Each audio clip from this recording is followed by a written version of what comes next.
Good Morning Business, le grand entretien.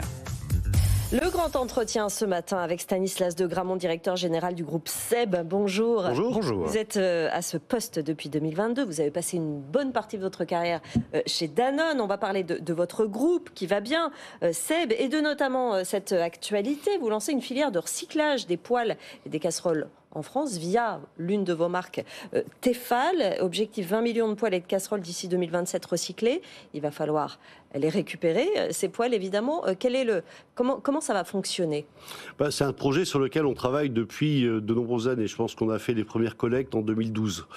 On a commencé la réparabilité du petit électroménager dans les années 2000. D'ailleurs, à cette occasion, à l'époque, on nous disait « mais c'est ringard, vous devriez remplacer les produits plutôt que les réparer ». Bon, depuis 2012, qu'est-ce qu'on a fait ? On a validé l'ensemble des enjeux techniques qui nous permettent, à partir d'une poêle usagée, de retrouver un aluminium de grade alimentaire et donc de pouvoir refaire une poêle.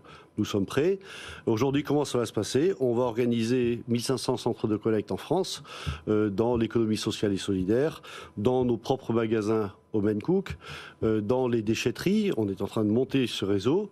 On a trouvé un accord avec 2 affineurs en France, je tiens à le préciser. Et donc, on est en train de passer à l'échelle où on met en place la collecte, on est en train de démarrer là, on va affiner les premières poêles et les transformer en poêles dès qu'on y arrive. Le bénéfice, aujourd'hui on utilise déjà 50% d'aluminium recyclé sur l'usine Tefal de Rumilly. Notre objectif est de dépasser les 60% dans les 3 à 5 ans qui viennent. Et en utilisant de l'aluminium qui vient de nos propres poêles et de l'aluminium recyclé, on économise jusqu'à 90% des émissions de gaz carbonique. Donc Stanislas de Gramont, il faut expliquer que c'est une première mondiale quand même, ce dont on parle là. Personne ne l'a fait jusqu'à présent, ça fait très longtemps que vous y travaillez. Les masses, les enjeux en termes de masse, ça représente quoi en termes de recyclage et qu'est-ce qui vous manque aujourd'hui pour y arriver ? Quand je vous parle de 20 millions de poêles à horizon 2027, on parle de 5000 tonnes d'aluminium, donc c'est quand même pas rien. Qui serait recyclé chaque année, récupéré et retransformé en poêle. Aujourd'hui, il ne nous manque plus rien pour passer à l'échelle. On a commencé les opérations de collecte des poêles usagés en grande surface je crois, en 2012. On a collecté plus de 2 millions de poêles ces 10 dernières années. Donc on a une expérience à l'échelle de transformation de poêles usagés en poêles recyclés. Parce qu'il y en a encore beaucoup qui sont jetés, 26% jetés dans les poubelles jaunes, 15% finissent dans les ordures ménagères. Il y a encore un gros travail de faire savoir, en quelque sorte. De faire savoir et de proposer des solutions. C'est-à-dire que l'économie circulaire, c'est pas un slogan. L'économie circulaire, c'est mettre en place l'ensemble des solutions pratiques qui permettent aux consommateurs de facilement reporter leurs produits usagés pour un recyclage ou une réutilisation. Et je pense que c'est la responsabilité d'un industriel qui travaille sur l'économie circulaire depuis 20 ans. Je pense que c'est nous qui avons inventé le mot réparabilité. Donc c'est notre responsabilité de proposer aux consommateurs des solutions. Alors comme c'est pas notre métier, nous n'allons pas le faire tout seul, donc on utilise des centres de collecte professionnels. 1500 points de collecte, voilà, vous avez dit. On va utiliser des affineurs. C'est pas énorme, pardon, je vous coupe, mais 1500 points de collecte, c'est appelé à être développé. Est-ce que ça va être simple de pouvoir déposer ces poêles usagés ? Ça sera 1500 points de collecte sur tout le territoire français, c'est pas mal déjà. Ouais. Et bien entendu qu'on ne s'arrête pas là. C'est-à-dire que 1500, c'est ce que nous pensons être capable de faire dans un horizon de 2-3 ans.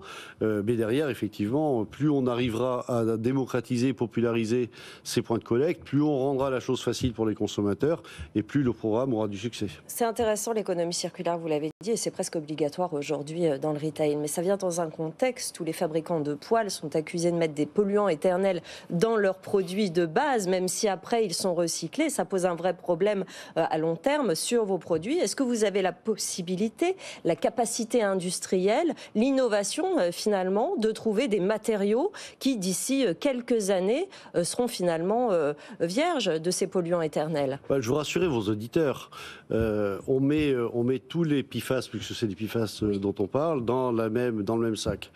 Le revêtement des poêles Tefal s'appelle du PTFE, polytétrafluoroéthylène.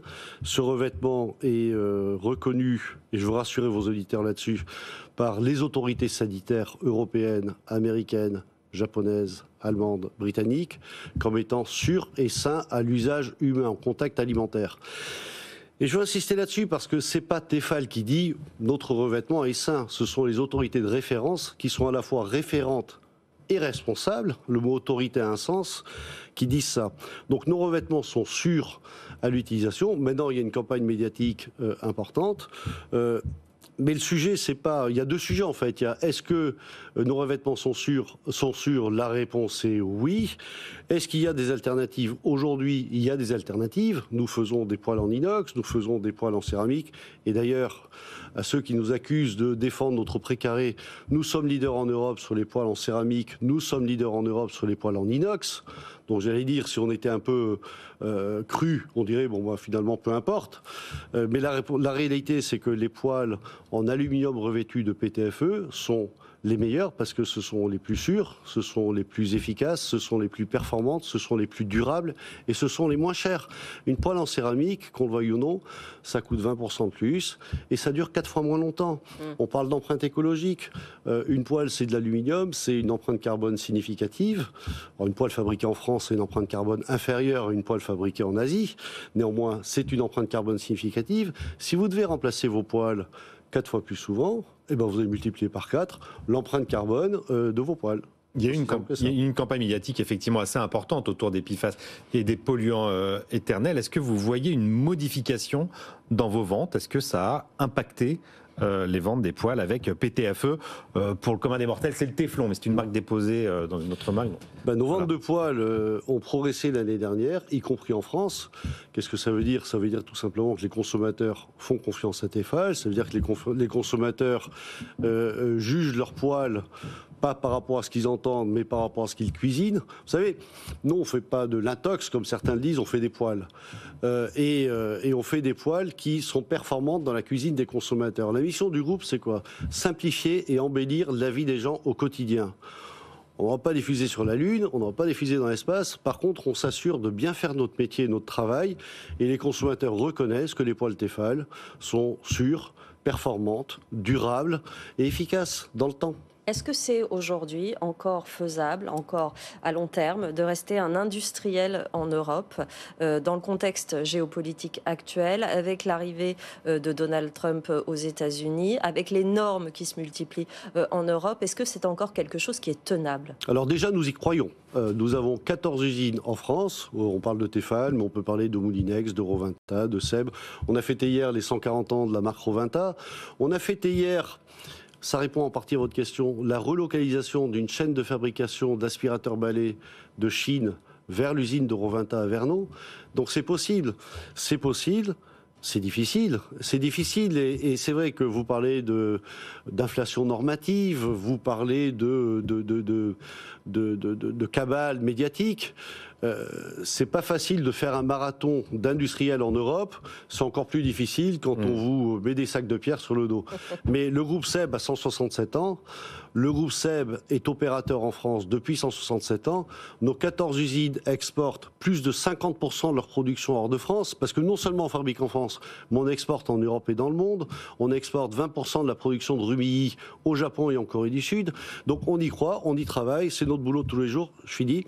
Et je voudrais remercier, excusez-moi, les salariés du groupe. On a plus de 6000 salariés dans le groupe en France, et je veux les remercier pour leur contribution, leur engagement, et je suis très fier de leur travail. Je voulais qu'on touche un mot quand même de l'autorité de la concurrence qui a infligé une amende de 611 millions d'euros à l'encontre de 10 fabricants et 2 distributeurs de produits électroménagers.